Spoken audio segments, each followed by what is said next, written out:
नमस्कार, the review Hindi में आपका स्वागत है। मैं हूं बलविंदर कौर नंदिनी।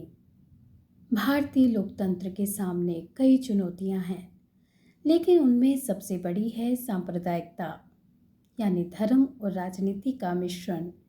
एक ऐसी प्रवृत्ति जो हमारे देश में लगातार बढ़ रही है। सिर्फ केंद्र की ही राजनीति नहीं, लगभग हर राज्य की सियासत में ये बुराई अपनी जड़ें जमा चुकी है। जब देश आज़ादी की लड़ाई लड़ रहा था तो मज़हब और सियासत के गठजोड़ ने भारत के बंटवारे के रूप में हमें सबसे गहरा ज़ख्म दिया था।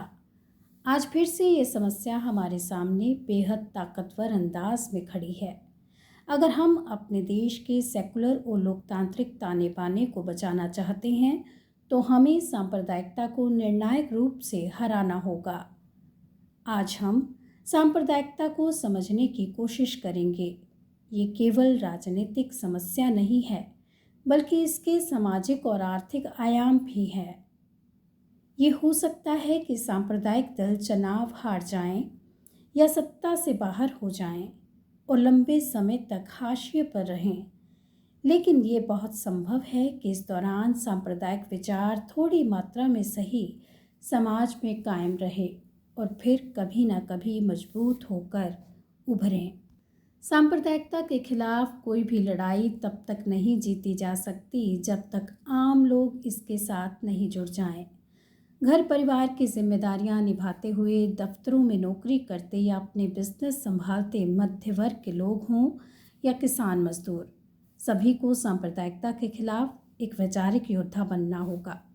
सियासत अपनी जिम्मेदारी निभाए या ना निभाए, लेकिन हमें और आपको इस विचार का आगाज़ करना होगा। इसलिए सबसे पहले समझने की ये ज़रूरत है कि सांप्रदायिकता एक विचारधारा है और इसके खिलाफ एक व्यापक वैचारिक आंदोलन छेड़े बिना ये हार नहीं सकती। इतिहास से भाईचारे के कुछ उदाहरण देकर या अपने अपने धर्म की कुछ अच्छी बातों को दोहराने भर से सांप्रदायिकता नहीं हारने वाली। दरअसल सांप्रदायिक संगठन और राजनीतिक दल अपने तौर तरीकों को लगातार बदलते रहते हैं। वे नए नए तरीके ईजाद करते हैं। उनमें नए हालात में खुद को ढाल लेने की क्षमता होती है। सोशल मीडिया पर सांप्रदायिक तत्वों की मजबूत मौजूदगी इस बात का सबूत है कि बदलते वक्त के साथ सांप्रदायिकता के नए नए संस्करण पेश करते रहते हैं। सांप्रदायिकता को एक बार विचार के तौर पर स्वीकार करने के बाद अगला चरण सांप्रदायिकता और धर्मनिरपेक्षता की ठीक ठीक परिभाषा तय करना होगा। इन दोनों शब्दों के सही अर्थ जान और समझ लेने के बाद हम अन्य बिंदुओं पर चर्चा कर सकते हैं। सबसे पहले हम समझने की कोशिश करेंगे कि धर्मनिरपेक्षता क्या है।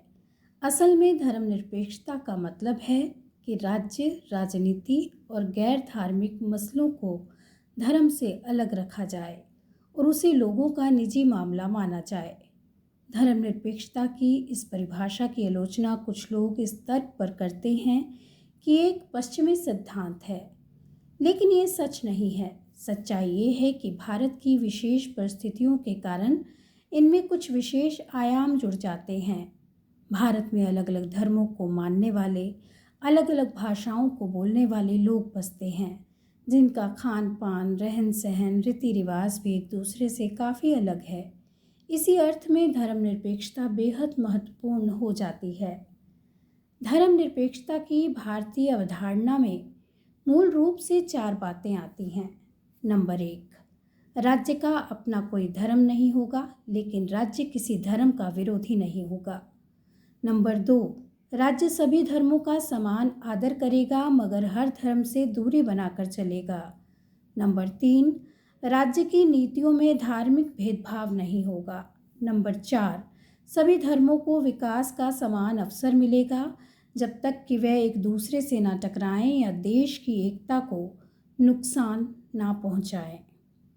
अब बात सांप्रदायिकता पर, जिसकी परिभाषा अगर हम सही से समझ नहीं सके तो फिर इसके खिलाफ हमारी हर कोशिश नाकाम साबित होगी।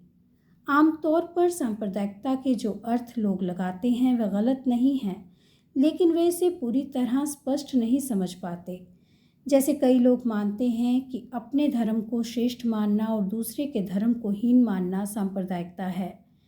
इस परिभाषा में सांप्रदायिकता के कई आयाम छूट जाते हैं।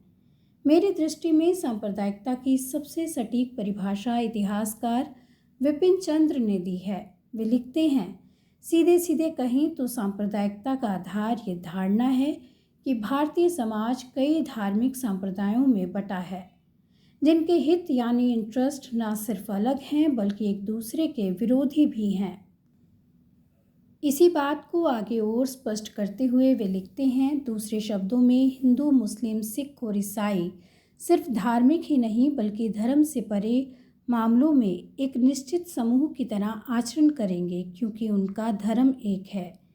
ये परिभाषा इतनी मुकम्मल है कि हम इनके ज़रिए हिंदू राष्ट्र, खालिस्तान और आज़ादी से पहले उठे पाकिस्तान की मांग की जड़ों को समझ सकते हैं। पर पहले बात पाकिस्तान की।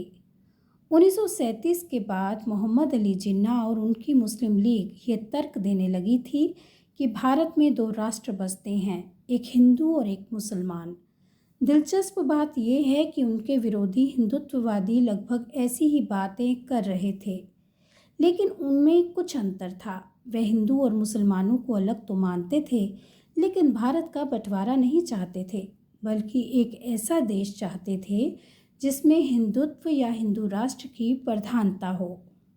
दरअसल ये दोनों पक्ष धर्म को केंद्रीय भूमिका में रख रहे थे और कह रहे थे कि हमारे कानून, हमारी राजनीतिक व्यवस्था, हमारा अर्थतंत्र, हमारा लोक व्यवहार, इन सब में हमारे धर्म की केंद्रीय अहमियत होनी चाहिए। इसलिए बहुत स्वाभाविक है कि अगर हम आज़ादी से पहले के मोहम्मद अली जिन्ना के भाषण देखें या हिंदू राष्ट्र के समर्थकों के बयान देखें या फिर आज़ाद भारत में पंजाब में उठी खालिस्तान की मांग के समर्थकों के भाषण पढ़ें सुनें तो ये बिल्कुल एक जैसे लगेंगे, बस शब्दों का ही हेर फेर होगा। आगे की कुछ कड़ियों में मैं सभी धर्मों के कट्टरपंथियों के बीच हैरान कर देने वाली समानताओं पर लगातार आपसे बात करती रहूँगी।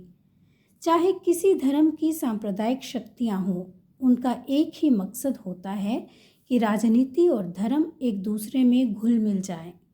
जब धर्म और राजनीति का तालमेल होगा तो कट्टरपंथी ताकतों को हराया नहीं जा सकता। इसलिए धर्म और राजनीति को अलग अलग करना हमारे देश को सुरक्षित रखने की पहली बुनियादी शर्त है। आज के लिए बस इतना ही। नमस्कार।